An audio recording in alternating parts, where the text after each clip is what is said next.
Sigurado kilala nyo ang senador na ito. Sikat sa kilay at sa malabatang argumento. Napakabruwa tong fashionistang manggang to. Nagtagal daw kasi sa kamara ang kaso, kaya wag daw punahin ngayon ang Senado. Galing naman mag-explain ang SP na ito.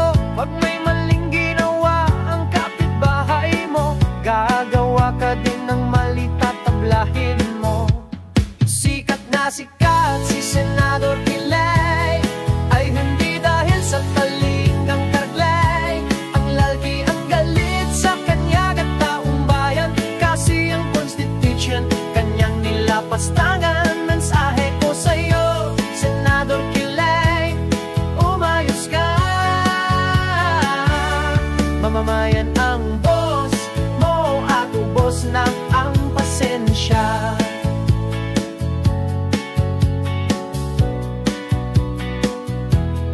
Nung matanggap ang impeachment complaint, anong ginawa nyo?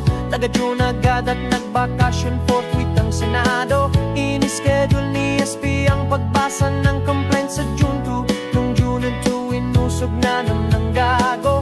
Aba-aba, anong akala ng bruwang ito? Harap-harapan na tayong niloloko nito. Ngayon ang friend ni Kilay na si Pan Chairman, sabi ang impeachment dapat natigilan. Sikat na sikat si Senador Kilay ay hindi dahil sa talinong taglay. Ang laki ding dalit sa kanya ng taong bayan, kasi ang Constitution kanyang nilapastangan. Mensahe ko sa'yo, Senador Kilay, umayos ka. Mamamayan ang boss mo at ubos na ang pasensya. Senador Kilay, ang dami ng eksperto nagsabing matagal nyo na dapat trinabaho. Inumpisahan na sana pagdinig ng reklamo laban sa buwang napalamurang taga-impyerno. Kaya lang ang dami mong pasakalye, mukhang pagka-SP mas importante. Ayaw mong galitin ang Duterte block, kasi ikaw naman ang masisibak. Sikat na sikat si Senador Kilay ay hindi dahil sa talinong taglay.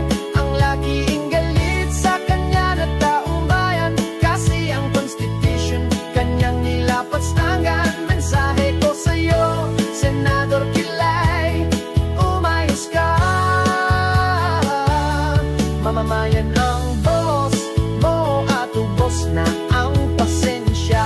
Sayang lang ang talina mo kung wala ka ding prinsipyo. Ang ganda sana ang kilay mo, pero pangit din ugali mo. Senador Kilay, Senador Kilay, umayos ka day.